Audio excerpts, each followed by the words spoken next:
good afternoon, Washington Passport Network. Welcome again to day 2. We're going to give everyone a few minutes to go ahead and get online with us, come back from hopefully what was a good break, good lunch break on your own. So if you all can just hang with us for maybe about 3 minutes while we let folks get on board, and then we'll get going.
I see the numbers of folks joining us are starting to slow down a bit, so I'm gonna keep an eye.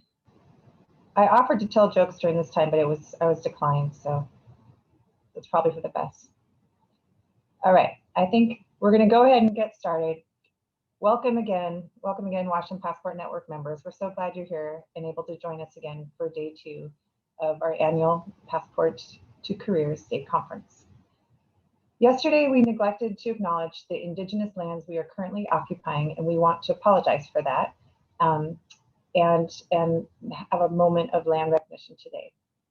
The WPN spans the entire state of Washington, but here in our Bellevue office at College Success Foundation, we're situated on the traditional land of the first people of Seattle, the Duwamish people, past and present. We honor with gratitude the land itself and the Duwamish tribe. To learn about whose land that you are on, please visit the link that Donna will now drop into the chat. Right, thank you for that. And now it is my pleasure to invite one of our partners to welcome us from the Washington Student Achievement Council, Becky Thompson. Becky is WASAC's Director of Student Financial Assistance. She has been with the agency for nearly 7 years and has more than 20 years of experience working in a variety of student financial assistance positions. Thank you for joining us, Becky. Thanks so much, Juliet, and good afternoon to you all. Thank you so much for joining this year's Passport to Careers State Conference. Quickly, for those of you that aren't familiar with the Washington Student Achievement Council, we're a state agency committed to advocating for post-secondary attainment. Essentially, we need more post-secondary credentials for Washingtonians. And part of that work includes the administration of state financial aid programs, Passport really being a key to the equity work involved in really that post-secondary attainment. Of course, we do that work in partnership with you all, in partnership with the College Success Foundation, and in partnership with colleges throughout the state. I want to take just a few minutes to provide a high-level view of the Passport program. Typically at these conferences, I talk about Passport being a model recognized nationally as it combines really the student financial aid program and additional supports to students. And that is still true. We have a model program and we have you all caring and skillful at your work. What we also have this year, and this is really the more sobering part, we have a significant funding gap between the demand and the resources for the Passport program. What this means is we aren't able to really fund students from a funding perspective at the same level that we have in the past, really reducing awards from maximum of $4,500 in the past to $2,000, and not really being able to provide new funding to campuses where you all tend to use those funds very flexibly and adaptably to really serve the students of Washington. And this is happening at a time when there are significant needs to related to the pandemic emerging, emergency needs, growing racial disparities that have always been there, but really seeing more disproportionality through the pandemic. So what is happening to address this? I'm going to start from what I feel like is a very procedural response. And that is that the Student Achievement Council has submitted through the state budget process a request for sufficient funding for the program. What we know is that Passport eligible students need support beyond what might be covered with the Washington College Grant for Tuition. Passport really serves a really important piece, which is that other educational costs.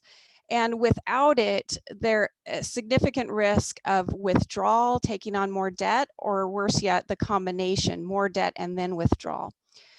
This is not a small ask, and it would only get us to where we were in previous years. It would allow us to really provide similar support as we did for about 300 students in past, but really a growing eligible number of students of 1,000. And so we put that funding forward, that request forward, and I'm hopeful that it will be taken up with significant support as we go along in that procedural process, like I said. But I also just want to, as I kind of just make another minute of remarks here, is to really talk about the heart and how we really serve students right now. And that is all about you all, and it's all about this network. We are socially distanced, but we need to be more networked and connected than ever. Connected to each other, connected to the students we serve, and connected to prospective students that might need support in pursuing their educational options right now.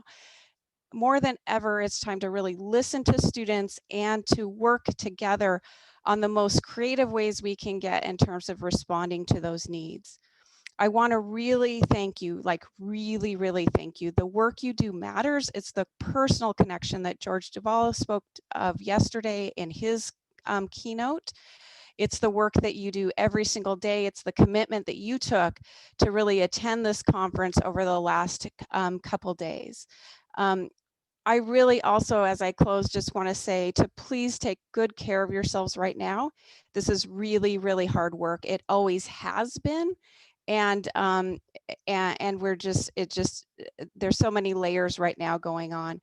Your work is the heart of the program, and I'm so grateful for all of you, and I really want to thank you.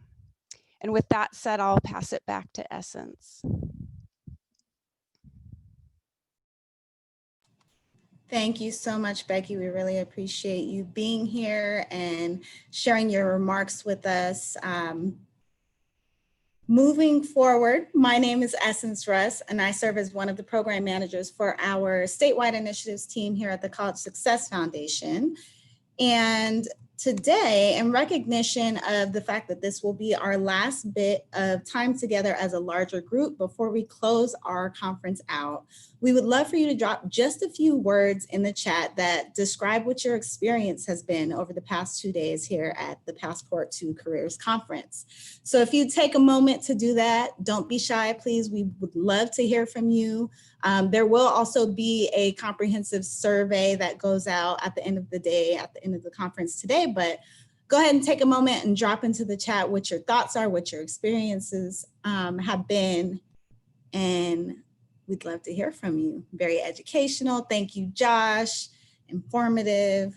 Connection. Absolutely. That is the goal, is for us to stay connected, network with one another. Surprisingly connected. Thank you, Brian. All right. Very informative. That was the hope, that it felt like a great use of your time. I see enriching, Feeling motivated. Yes, that's what we all need right now, is a little motivation in this dark time in society. Number of resources, books, people. Awesome. Thank you, Jamie. So happy that you've gotten a lot out of the workshops and the information provided. Wonderful. Please continue to add your thoughts, add your words. We'll try to do a really fun activity on the back end to share all of your thoughts and all of your experiences with you all when we send out the resources, the slides, the PowerPoints for your reference. So thank you so much for contributing and participating in that. We'd love to hear from you all. And now, without further ado, I would like to introduce our keynote speaker for this afternoon, Mrs. Jamerica Haynes-Lewis. So Jamerica is a native of Tacoma, Washington, has more than 10 years of experience as a journalist and as an advocate for children involved in the child welfare system. And while growing up in foster care, Jamerica was determined to have a different life than the one that she experienced. She put herself through college, earning a Bachelor of Arts in Communication from Washington State University, and is currently the reigning title holder, Miss Evergreen State 2020, through the USA Ambassador Pageant. Her platform is A Chance to Succeed, Empowering Youth in Foster Care. Thank you so much for being with us, and I'm going to turn it over to Jamerica now. Jamerica, the floor is yours. Thank you, Essence, for that. And thank you, Becky, for your remarks. I was going to talk a little bit about connection later on in my presentation, and I'm glad to hear that George also spoke on that. And thank you, Angie, for your kind words. It's great to be here. Recently, I had shared a post on LinkedIn about how this is really full circle for me to be here this afternoon. I was a Make It Happen peer counselor back in 2000 and 2008. And when I began my career, I was a setup resource specialist through the YMCA of Greater Seattle for young people who had went through the foster care system. And one of the first professional conferences I attended about 7 years ago was the Washington Passport Network Conference. So it is truly a blessing to be here and to be able to impart the wisdom that I have gained through my own personal and both professional journey. So if you just give me a moment, I'm going to load up my screen so I can share with you my presentation. Thank you.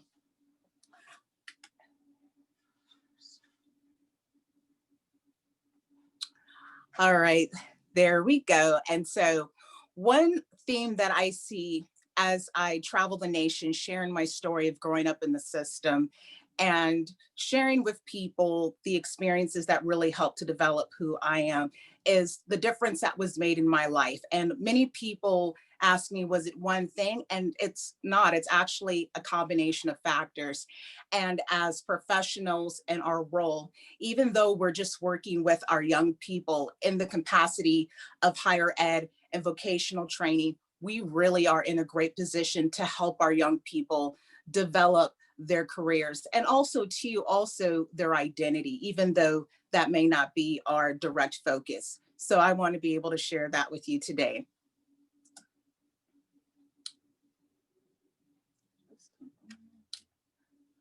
All right, so for today's learning objectives, one thing that I really believe in is that we all have a story, no matter where we come from.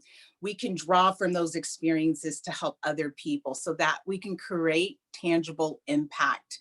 I always say, no matter what we've been through, both good and bad, there isn't one other person who hasn't yet experienced what you have, even though it may not feel that way. And so being able to draw from our experiences and even our skill set allows us to really create change in people's lives. And then sometimes we do face barriers in the work that we do. And like I've said, it may seem impossible and it may seem like, oh my goodness, I don't know if I can do this. But, you know, being able to work with your colleagues and other people really gives you a community to help you do this work, which allows us to stand in the gap. For a lot of our young people, they may not have anyone else in their life. And really, we are a touchstone, even if we don't realize it or not. And so just being able to use our skill set and our experience to be there for our young people. So as Essence mentioned, I am from Tacoma, Washington. I was born and raised here in the Pacific Northwest. And I like to tell people that because here in Washington State, we don't have a very high African-American population. And that's something that also comes up when I do these talks. My family is originally from the South and Midwest, and they came here to the Northwest because my maternal grandmother had married a spouse who was in the military. So both my siblings and I, we were born and raised here. I went into foster care when I was 5 years old. My family had experienced a number of crises that affected my parents' ability to be there for us. And so, unfortunately, I wasn't able to go back home to my biological family. And so I was adopted out of foster care and had spent some time in care even after adoption. And growing up here, I was in foster homes in Pierce, Kitsap, and Snohomish counties. And when I lived in Kitsap County, I actually lived on the Suquamish and Port Gallim Squilem tribes land. And that was such a pivotal experience. And some of my best friends I made there, and they really adopted me into their circle. And that really gave me support I really didn't realize until I was at my wedding. I was just recently married about 3 weeks ago. And my friend who is Suquamish native said, you know, we adopted Jamerica into our tribe. And just even I'm learning how those experiences have really shaped me. And even as a young child, I would say it's even young as 8 or 10, I knew that I wanted to be on the stage as a living. I would often tell people, I want to be an actress. And they're like, what, wait? And I just loved connecting with people. I loved costuming, anything that looked really pretty. I used to actually bring my hairbrushes and outfits to the Eastside Boys and Girls Club where I would do makeovers, because that was really big back in the day, was where talk show hosts would host makeover shows. And so I feel very blessed to be able to do those things today as an adult, as a motivational speaker with my pageantry and having worked in customer service since I was 15. So I feel very fortunate with that. For me, when I was going through foster care, I was a very outspoken child. I tended to challenge, and I know that for some adults, that was a bit shocking, but other adults really clued into that. And I would say I saw that in my teachers. I considered school to be my domain. I felt like my homework didn't judge me. And that was something that I felt I could master. I was a straight A student. And one thing that I liked to do was see how I could keep my A. And that's how I always felt like if I would just study, I didn't have to earn the A, I already had it. I just had to make sure that I was absorbing the information the teacher was telling us, as well as asking questions so that I was able to take in the information from my point of view. Also, too, church was a touchstone for me too. I experienced a lot of loss and abandonment from having gone through care. And for me, I found a solace through hearing the sermons at church and reading my Bible and reading about other people who had also experienced loss. And especially when I was a child, it was very hard to talk about feelings of such a shame and sadness. And it really just helped me to be able to have that as a starting point. So when I got older, I was able to talk to people. It really just helped me to have that all around foundation of knowing who I am as a person and having that sense of faith, as well as being able to cope with everyday life. And like I said, you know, I was a pretty outspoken child, and quite honestly, I turned some adults off with how outspoken I was, but there were also adults in my life who really took a liking to me, who encouraged me to continue asking questions. And I feel as though that's something we have to do in today's world, considering just unfortunately how corrupt things can get. And so just being able to feel like I could go to adults with my problems and also being seen for who I was. And as I mentioned, I wanted to be on stage. I felt like that was my calling. And so the adults in my life who told me about talent shows, about speaking opportunities, just anything to really help me get to that point in my life, I knew that I had that support. So creating lasting impact, like I said, I feel as though this is something that we can all do. And I wanted to share with you all some very proud moments in my life When I was 14 years old, I was attending a program called Black Achievers through the Meredith Matthews YMCA here in the Central District in Seattle. And I was a part of the communications cluster because I knew that's what I was going to do. And I learned about WSU and their program. And when I was in 8th grade, I said, I'm going to go there. And that's what I did. And I ended up graduating in 2010. And that is just, it's just even hard to put into words. I mean, just how fulfilling that was, all the people that were there for me. I know Angie, who works at WSU, she's here today, and she was a part of that journey with me.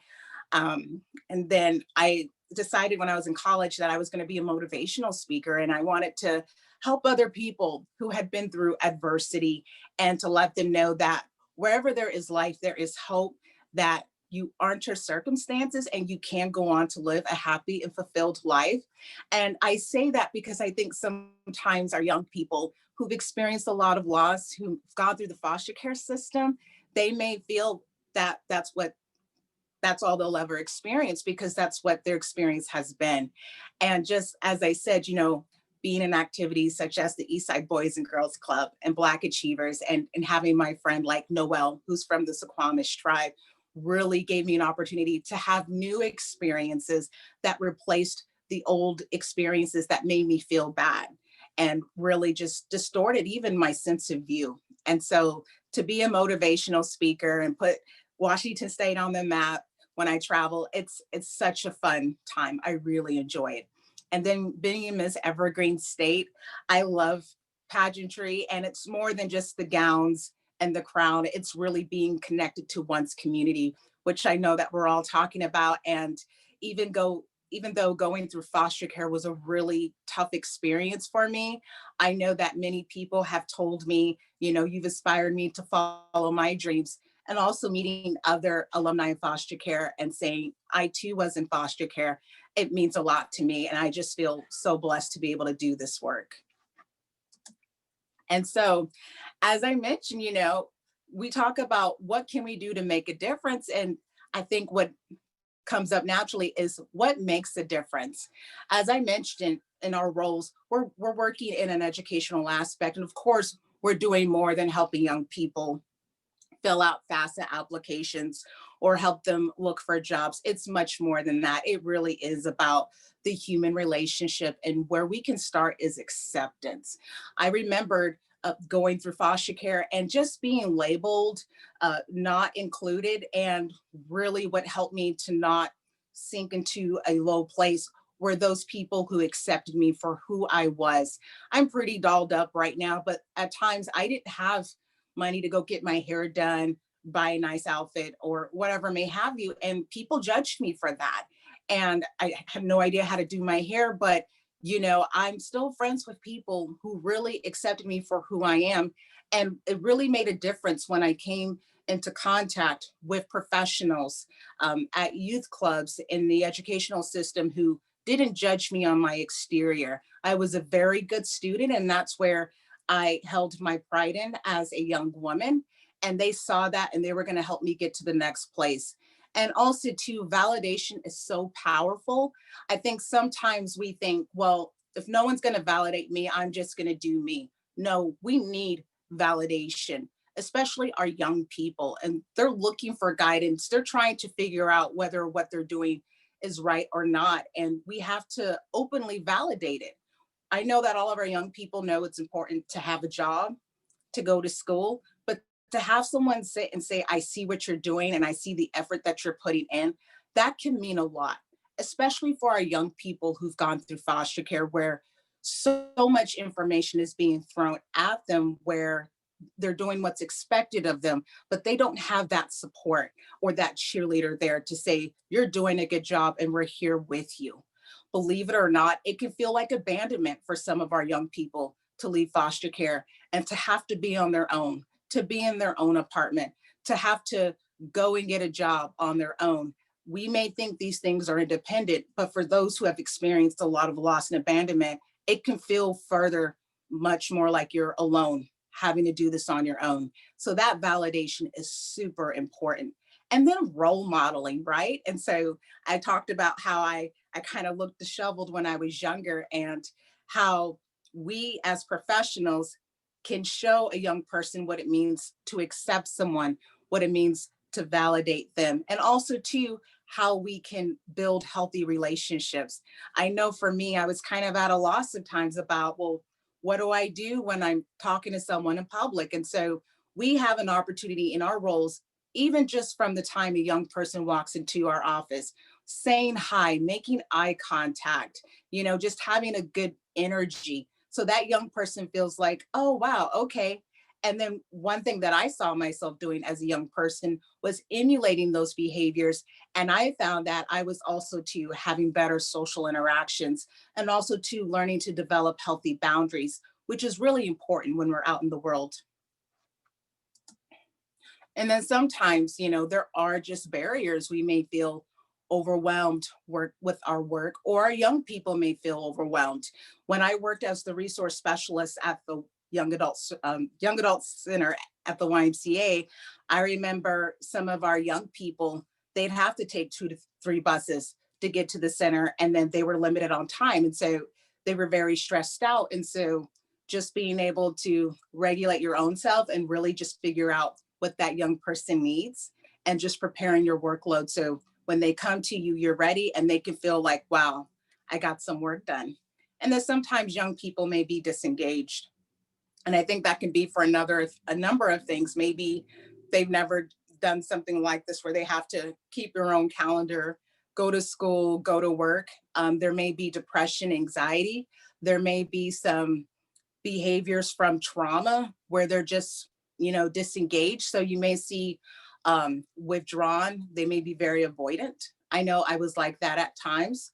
Or they may be actually appearing to be engaged, but there seems to be a bravado there. They're kind of like trying to run the show, and that can seem really weird. And at first you may think they're engaged, and then an hour goes by and nothing's really gotten done. And so just being able to kind of really help bring that young person back to focus, but also too, if it seems like they need some additional support, it's important to develop those relationships with other folks in different agencies. So one thing we did at the YMCA is we developed a counseling program through our crisis clinic for any young person. They didn't have to be a participant in our program to go and talk to a counselor in case they were experiencing something.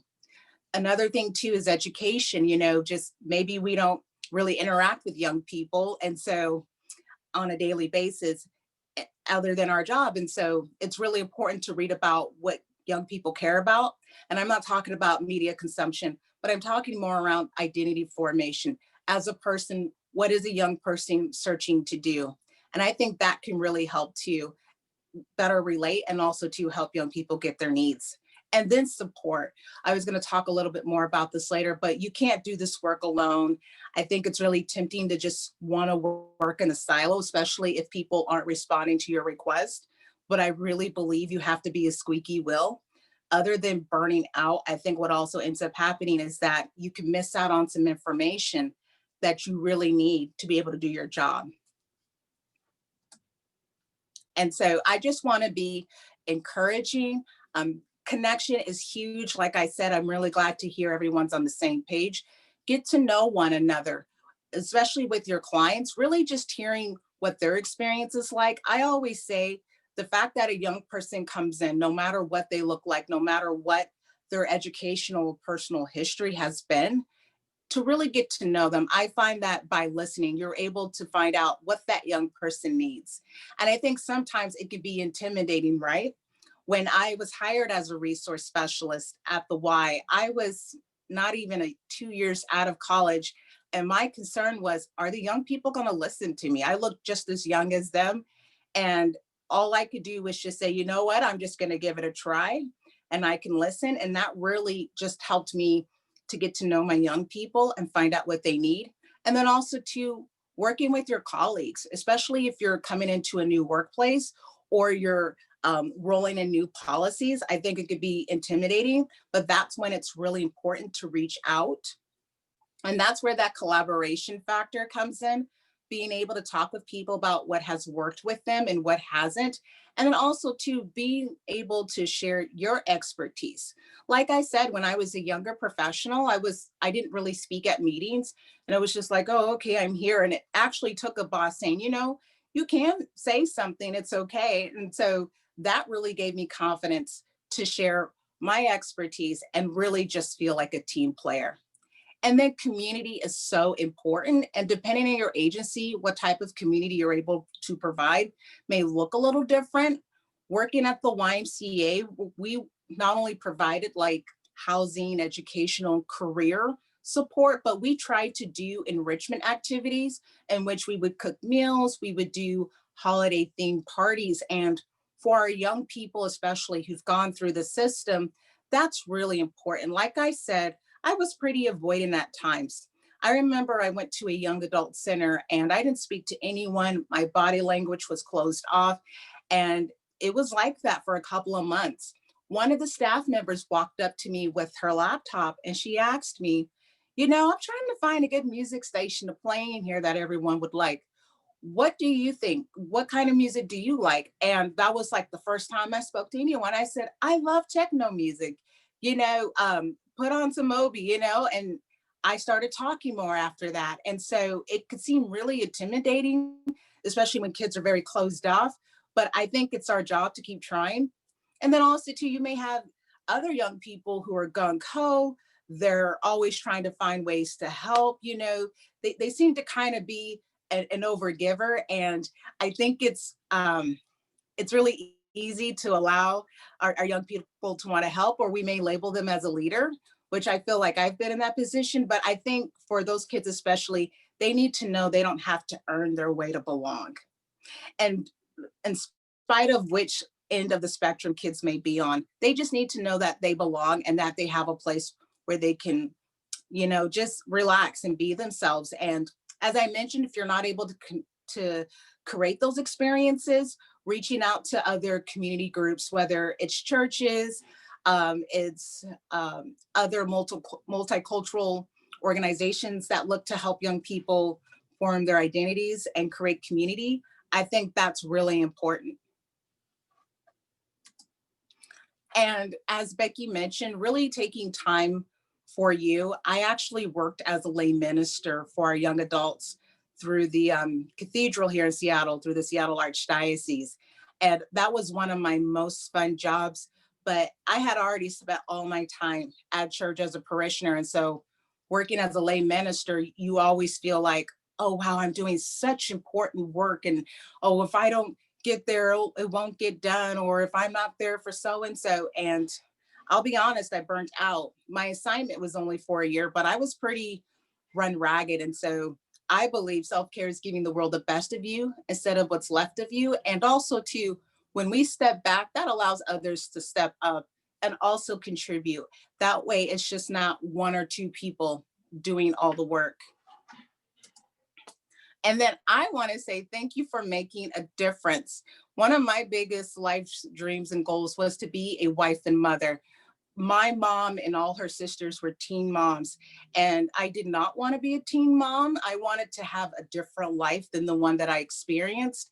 And I know that it was going to be very hard, just based on the fact that I knew I was a young person, that the world could, you know, not be a very good place, and that things like racism, sexism, and also, and even classism, you know, just having been someone who was born into a low-income family, you know, there's a lot of discrimination in the world. But with that being said, there were a lot of caring adults in my life, both in the school system and at church, who really helped me.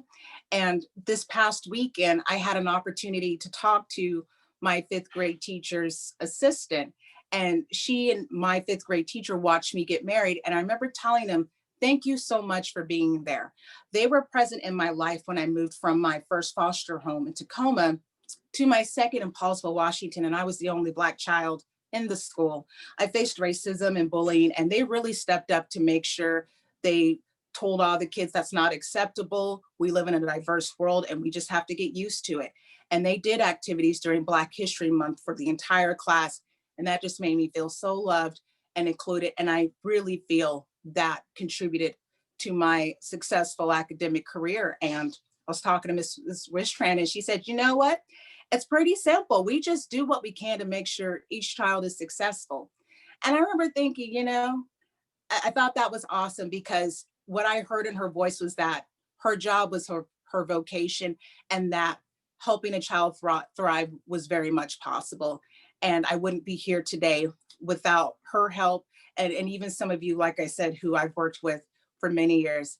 So I just want to say thank you so much for making a difference and just being there for our young people. And so when it's time, we're going to now do our Q&A, and I'll allow Essence to lead that.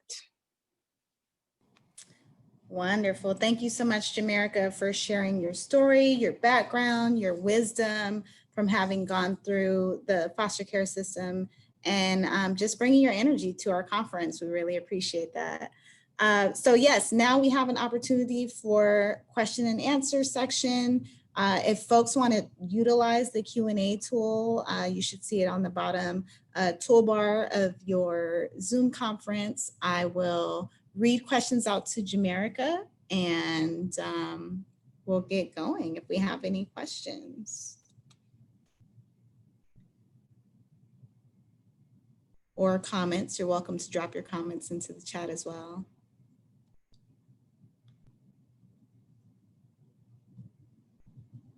I still see comments from our earlier question about what everyone took from the workshops. Jamerica, you got a shout out from Angie Klimko saying, so proud of you, love you.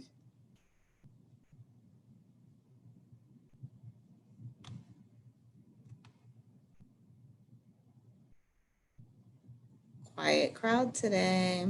I see we have 87 folks in attendance, but that must mean you're just a really clear communicator, Jamerica, and they get it. Oh, we have 2 new messages here.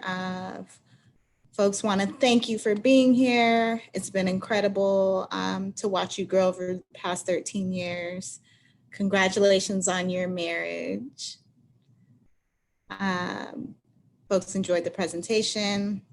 I see one question. So here's a question for you, Jamerica. As an advocate, where do you think we need to address, like what's the first area in the foster care system that you think we should address?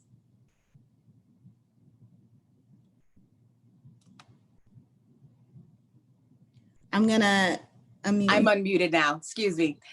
Where we have to start is really honoring the family. I believe just overall day-to-day life, families don't get enough support. I think for whatever reason, we have this expectation that families should be independently thriving on their own, financially wise, socially, emotionally, and that's just never been the case for all of time and humanity. And so we really have to do that. And so when a family is going through a crisis, just finding out ways we can help best support that family so that they don't have to come into the system in the first place. And then if they do, it's just really being all hands on deck. I know that education can be impacted for a child who's in the foster care system. And one thing that I really saw in my situation was just the wraparound services. I was actually in speech therapy as a child, and with taking speech therapy lessons, you know, that really helped me with being in school and learning how to talk and communicate. And then just having my foster mom really just be helpful with me. She didn't speak ill about my family. And so whatever role that we have, just figuring out the best way we can support that young person. And if it's beyond our scope, being able to refer that young person, of course, with their permission, on how to best support them. So I think that's one thing we could do. And really just our own attitudes and biases. I think some parents, they're just not able to parent. And I think it's really easy to judge, but I think it's a waste of time to judge, or better yet, compete with for that child's attention, right? Because honestly, and I've experienced this, some adults in that child's life may not be healthy. But like I said, if we can model those healthy behaviors, that young person will learn to decide for themselves what they need and obviously to create healthy relationships on their own. Thank you, Jamerica. Thank you. Question is, what do you think we can do to help our youth feel that they belong in a time of such disconnect due to this pandemic? Yes, I would say just use whatever modes of communication you can. I know that some meetings have resumed, obviously, with the social distancing mandate. So if you can meet in person, I would do that, and just being able to listen to the young person and find out what they need. And if there's any community functions where people are able to get to and that young person can go to, I would say connecting them to that, phone calls and emails, and then just really figuring out from that young person what makes them feel connected. I think that's a great start. Wonderful. Next question. Has being in care and then going on to become the service provider and advocate influenced your views about foster care and its systems? Did that change anything, or did anything change? Oh, that's a great question. I would say what has changed for me is I believe that learned helplessness is a real thing. And I know this is quite controversial because people go, oh, pulling yourself up by your own bootstraps, that's just leaving people by themselves. It's very classist and whatever may have you. And yeah, I do feel that can be the case where, oh, well, people just need to, pull themselves by their own bootstraps. I can see how that's dismissive. But we have to teach people the importance of responsibility and accountability. I do believe that if you have a child in your care, you have to keep that child safe. I've worked, like I mentioned, as a camp counselor. I've worked as a babysitter, and that child is depending on you. They are defenseless. And so I think it's very, very important that we teach people that there is honor and respect in being accountable for our actions. Also, too, helping people to understand what is expected of them, right? And so I feel there's a big disconnect between, pulling yourself by your own bootstraps and not having any support versus just not, being responsible or being refused to be held accountable because you don't want to, do whatever. And I don't think that's healthy. And I think we have to teach our young people that. And I think that can be hard sometimes because maybe no one's ever expected anything of them. So they've just been, let out on their own. And so I think by role modeling and letting young people know not only what's expected of them, but just the way we're teaching them things. One thing I can think of is an orientation anytime any of my young people came in, because our resources weren't just only for young people in foster care, but for any young adult who was looking for support. They went through an orientation and we told them what they could expect. And that really was alleviating for our young people. They didn't feel like they were coming to another program where they're just supposed to do all this work and they don't understand the lay of the law. A personal example I can give is when I was learning to drive, and you all may laugh at this, but I remember the driving instructor telling me, you're gonna take the exit on the right at the right of the fork in the road. I'm looking and looking, thinking there was going to be a pitchfork in the road, not realizing it was the divider. But you know what I mean? We can't assume people know what we mean. So we really have to help guide them. And I think that's where we help people who can truly self-thrive and they're just not out in the world flailing about. Thank you, Jamerica. Next question we have, what strategies do you suggest for reaching out, especially now when everything is remote, to a student who over a month-long period is not responding to any communication? I would try, obviously, and probably have already done this, any mode of communication that they've left. If there's an emergency contact, I would check to see if they're okay.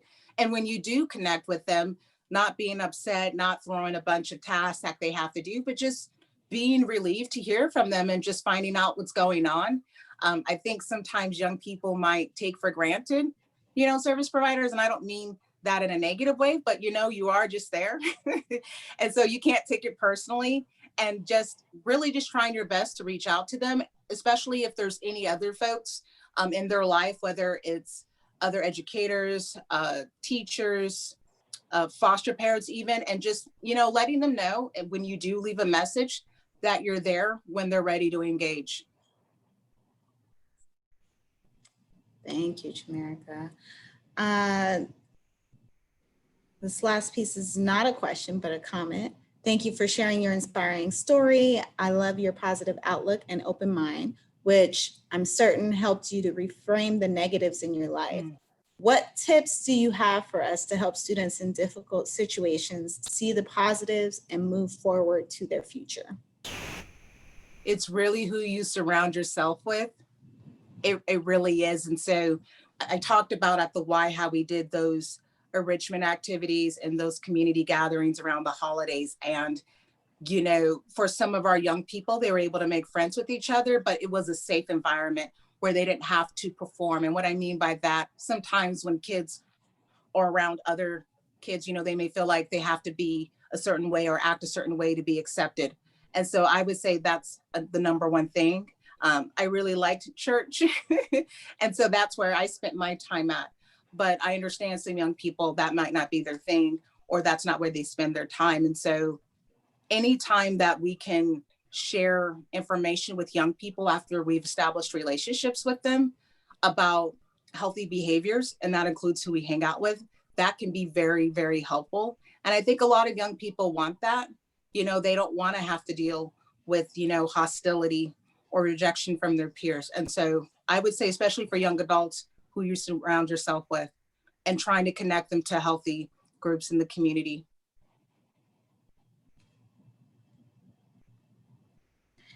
Thank you, Jamerica. Let's see.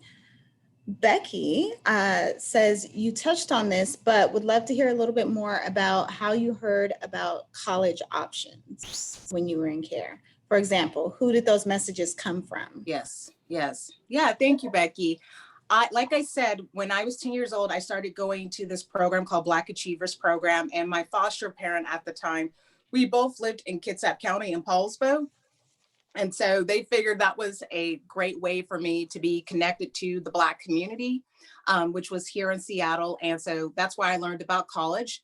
Also, too, at school, we talked about college. And with me being a high performing student, we learned about college as young as 8th grade. And I remember in 9th grade, we took a trip to the University of Washington. I ended up earning a certificate there later on after my BA, but we did freshman high school day at UW, and that's an experience I'll never forget. Like, they brought out, dogs, the husky dog and the cheerleaders, and they talked about how fun it is to go to college. And that was such an inspiring moment for me, and one that I never forgot. Later on in 9th grade, I ended up running away from home, and I did have some troubles while I was in school. And I actually ended up being able to be enrolled back in school, and I ended up going through a homeschooling program, which allowed me to get caught up and go back into high school and eventually graduate from high school. And so I think what we have to do is just plant that seed. Like I said, even when I wasn't in school, I was still doing well. And so we just have to plant that seed. And so that's how I learned about college. Wonderful. And I think the people feel fully nourished with your story. I don't see any other questions. Chat here. I'll give it another second just to make sure. As said, someone mentioned the past 13 years. I wanted to know who that person was who said, it's been great to see you evolve over the last 13 years. Do you know who that person was? SFA WASAC. So it's someone from the Washington Student Achievement Council. It's Dawn. It's Dawn. Wonderful. Hi, Dawn. How's it going? She's self-identified. Dawn. Hey, Dawn. Dawn. Thank you. Oh, I see one more question has popped up. What advice do you have for white service providers in helping youth of color connect with their cultural identity, especially if they are also with white foster parents and in a white community? Loaded question. It is. I would say just knowing your resources in the community. I would say if you already haven't, just doing a little bit of reading about identity formation and why it's important. I think it sounds really nice to do, but by having your own understanding of it, you're able to help educate other people. And you just have to know what's out there. For me, I remember when I lived in Paulsville, it was quite a hike to take the ferry every Saturday morning to come over to Seattle to do Black Achievers. And so I think it's important to do whatever you can, but I think also too, helping families to also be a part of that process. That is your child, right? You just don't go throw them over in, African drumming class and then you go grocery shopping. No, you go to African drumming class too, because you're a family and you do things together as a family. My husband's actually biracial, his mother's white. And, she would go to church at Mount Zion here in the Central District, and she would sit through the service and people would give her looks, but then she met some other supportive people. So I always tell people, get involved, get some confidence. It might feel hard and scary for you, but imagine for that child, and children as young as 2 and 3 see the physical differences. They've done studies on this. So children know that they're Black, even if they don't have the word Black to describe who they are. And so just making it an experience for the entire family. So it isn't just helping them find their identity, but it's actually your identity as a family. I feel that's the best approach. Okay, thank you, Jamerica. Mm-hmm. And if you all pay attention to your inbox, there's a slight chance that you might be able to hear a little bit more about identity and growing up in the foster care system and establishing identity from Jamerica later in our webinar series in 2021. So keep an eye out. You're welcome, Josh. Questions? Oh, he was set up too. Hey, set up in the house.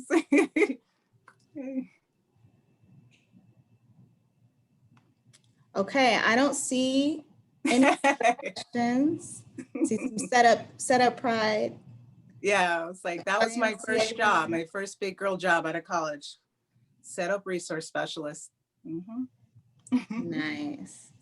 Well, Jamerica, we thank you so much for your time today, for taking the time to speak more with our participants and just speaking on the behalf of all of the Washington Passport Network members, as well as our statewide initiatives team here at the College Success Foundation. We really appreciate you joining us. So I am going to toss it to Juliet Schindler-Kelly here, who is going to wrap us up and give you all some information about next steps this afternoon, as well as upcoming things to look forward to. So if I could have you, Jamerica, do you want to stop your presentation? Oh, yes. Everyone got your contact information.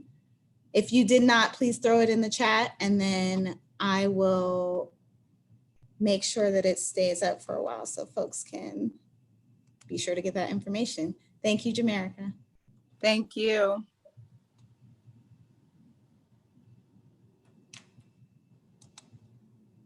All right, wonderful, thank you. I just want to add my thank you to Jamerica. That was really inspiring, and so glad that you were able to join us today. Thank you. Thank you also, Essence, great job. And now I have just a moment before we jump into some more logistical things where I want to welcome for a few moments College Success Foundation's President and CEO, James Dorsey. He's broken away from some other meetings, a very busy day, to just pop over and share a few words. James, are you with us? Yes, I am. Thank you, Juliet. Thank you, Essence. I got to see you a couple of times today and see the power of the talent that we have in our family, in our community. Great work. I just want to say a couple of things. First of all, the workshop I had on trauma today was, I even got my yoga in. I thought that was powerful. I hadn't had that since COVID. So we got to do the stretching and really thinking about how trauma impacts not only the students that we serve, but how it also impacts us. I thought that was very powerful. And it is a powerful lesson for me because I can imagine all the various workshops that we're having today and presentations have been powerful. So I'm glad to see that we have them recorded because I think it's valuable for those who were not able to attend to be there. So I only got a chance to participate in a couple of workshops. I thought, Jamerika, thank you very much for your presentation today and your conversation, your thoughtfulness. I thought that was powerful. Hope to meet you someday. And so I just want to say thanks to the members of the Passport Network for all of your work and putting this together. Not just this event that we had here today, but the consistent work that's being done day to day with the students and the community partners that you are. And don't hesitate to shout out after Juliet or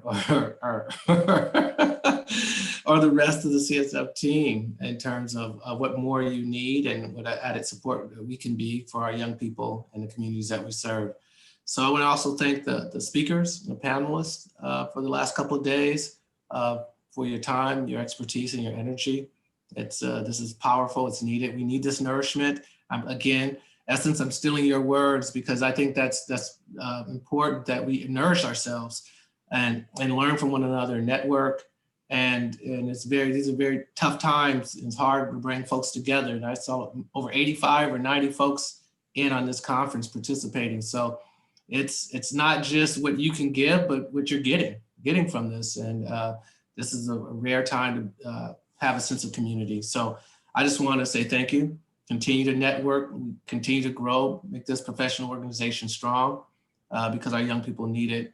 And I love our expanded messaging about who we're serving beyond just the foster youth kids, but communities, the lesbian, gay, transgender communities that we're making a strong concerted effort to make sure those communities are supported. They're a major population within this network and within this community that we serve.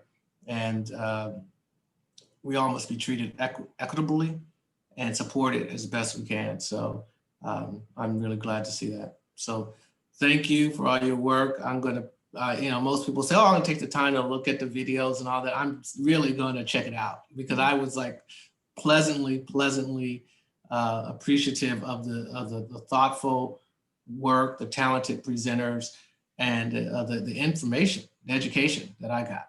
And so I hope that it's the same for others. So thank you. Thank you, Juliet. Thank you for all that you do. Cool. Thank And you. Thank you for taking time out of your busy day. have a good rest of the conference. What? All right. Now, members of the Washington Passport Network, this has been so wonderful to spend this time with you all virtually, and we want to stay engaged with you. Between now and this upcoming June, we will be offering 8 webinars to the WPN. The first webinar is coming up soon, November 18th. So please keep an eye out for an email from us to register. And maybe we'll see James there too, since he wants to do more learning. If you're still listening, James. And now I am excited to introduce the plan for this afternoon's final networking sessions. So you've heard from my colleagues, Donna and Essence, yesterday and today. The 3 of us will each be facilitating a networking session along with a partner. And there's 3 topics to choose from. The first topic, as you can see, is Black Lives Matter movement. This session will be facilitated by George Duvall and Donna Quach. In this session, it will be about discussing the relevance of the Black Lives Matter movement as it relates to the students we serve, the impact of the movement on our students, and how we can best show up to support them during this critical time. The second session is about equity in the work, and it will be facilitated by Jamerica Haynes-Lewis and Essence Ress. And that will be talking more about how equity does or does not show up in our work and what we can do about it. And lastly, but hopefully not least, we will have a session on COVID response and resources. I will facilitate this with my Student Achievement Council partner, Dawn Cipriano McCafferty, and we will be discussing where we currently are in responding to this global pandemic, its effects on our work, and our responsibility to our students during this time. So lots of, 3 great sessions to choose from. I know it's hard, but please choose one and join the group. So you have received an email from us with access to all 3 sessions. So you just go to that email, click on the link of the session you want. The session is scheduled until 4 o'clock or whenever it naturally wraps up. And that will, at that point, when you log off, be the end of our 2020 conference. So before we all disperse, I want to take an opportunity to thank the members of the CSF statewide initiatives team, Essence, Donna, Alicia, our CSF development team, particularly Angie, Ranjana, Madeline, thank you so much for helping with this, and other staff at CSF, partners who have all leaned in. Thank you all for your hard work in making this conference happen. The first time we've done this virtually. And then an extra special big thank you to Donna Quatch for her really great job managing the conference overall. So thank you. Well done, everyone. And we appreciate you. There will be a conference evaluation that will be sent out later today. So please, we really appreciate your feedback on that so we can keep improving. And again, thank you all for your partnership and for joining us the last 2 days. And now let's move to our networking sessions and have some rich discussions. Enjoy.